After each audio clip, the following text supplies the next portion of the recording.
All right, so we were looking into something interesting. We looked into floating point numbers. Now we're going to look into type safety and type inference.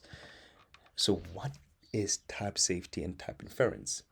Um, okay, I think I see where this is going because I remember with, for example, a language like,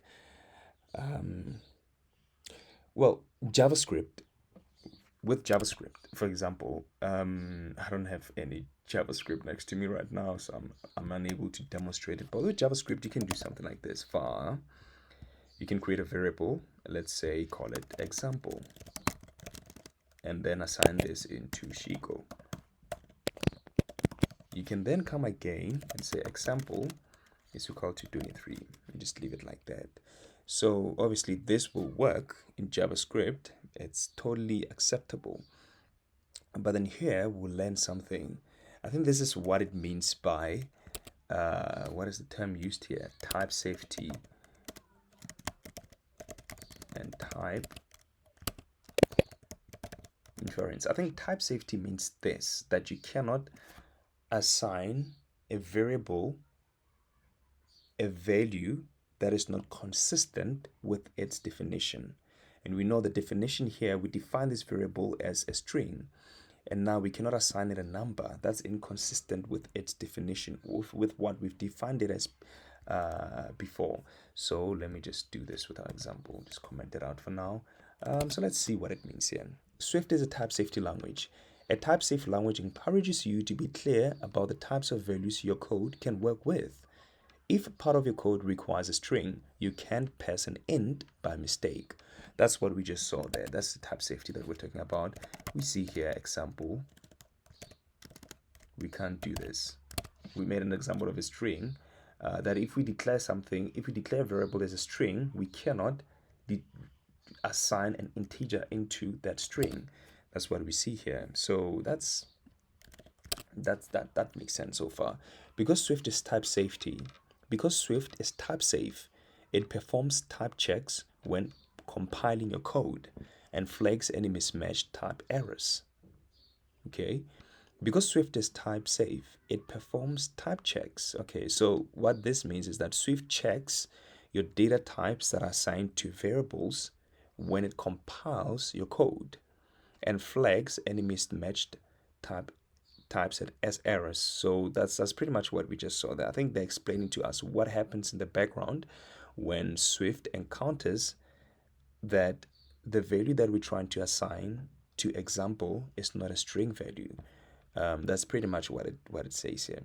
This enables you to catch and fix errors as early as possible in the development process. All right, great stuff. Type checking helps you avoid errors when you're working with different types of values. However, this doesn't mean that you have to specify the type of every constant and variable that you declare. Okay, if you don't specify the type of value you need, Swift uses type inference. Okay, now I see what this means. Let's say we just made an example of a variable here. Okay, this is an example of type inference.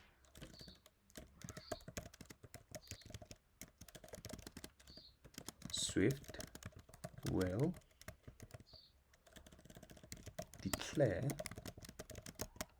the variable as a string because we assigned the variable an initial value of type string. So I think that's pretty much what it means. Swift will declare the variable as type string because we assigned the variable initial value of type string. So I think that's what type inference means. It makes sense. I don't know how to define the term. Let's see if I can. Nope. Let me see if I can look up the word inference when I infer something. Okay, inference, a conclusion reached on the basis of evidence or reasoning. Okay, I like that. I like that. So, pretty much, wow, that's a beautiful explanation. Let me copy it. Why doesn't this one need copy now? Okay. Anyway, doesn't want to copy. But let me write it down. A conclusion reached on the basis of evidence and reasoning. The word inference. A conclusion reached on the basis of. I even forgot what that said. A conclusion reached on the basis of evidence. On the basis of evidence. And what is the last word? And reasoning, which makes sense because obviously, because we assigned the initial value to be of type string, we can reason that this variable here is only going to hold a string because of the evidence that's been provided here. We have the evidence. So I guess trying to be a bit complicated here. That's pretty much what it means. To work out the appropriate type, the type inference enables the compiler to deduce the type of a particular expression automatically when it compiles the code, simply by examining the values you provide. I like that. Okay, cool. Because of type inference, Swift requires far fewer type declarations than languages such as C or Objective-C. Constants and variables are still explicitly typed, but much of the work specifying their type is done for you. Constants and variables are still explicitly typed. So let's see what we mean here. Let x is equal to 23. Well, it should work. I mean, it shouldn't tell me that we don't know what x is. So what does it mean? Constants and variable x are still explicitly typed, but much of the work. Okay, cool. I see what it means. It says in the background, the variables are typed. They're giving a certain type. In other words, they're defined as holding a specific type of value, and so that is done for us, just like we see here. We don't have to say, because normally always with C++, you have to say int x is equal to 0. That's what you always have to do. It's so easy even to think about it. Anyway, but that's cool. Type inference is particularly useful when you declare a constant or variable with an initial value. That's what we see here. This is often done by assigning a literal value. Type inference is particularly used when you declare a constant or variable with an initial value. Type inference is particularly useful when you declare. Type inference is particularly useful when you declare a constant or variable with an initial value. Okay, I get that. This is often done by assigning a literal value or literal to the constant or variable at the point that you declare it.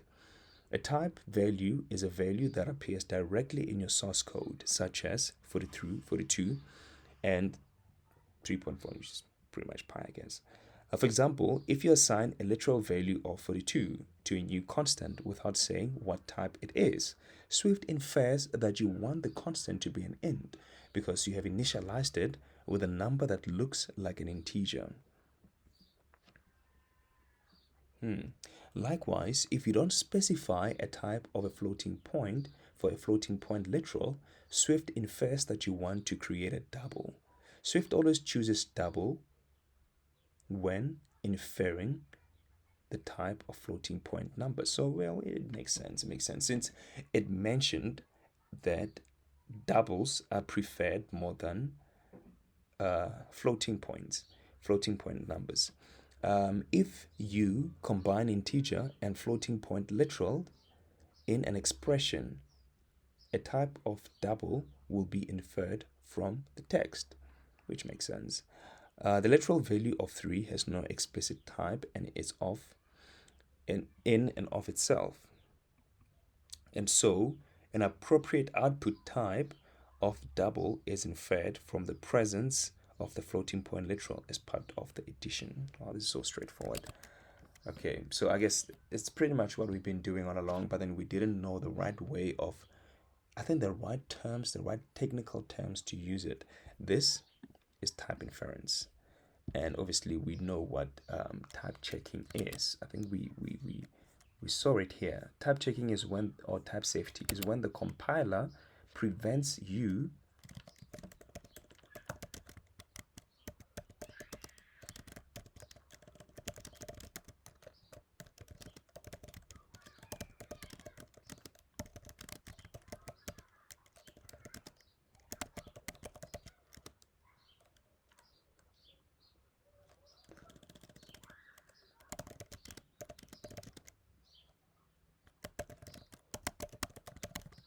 I'm gonna use the wrong variable for now since I forgot the term that was used.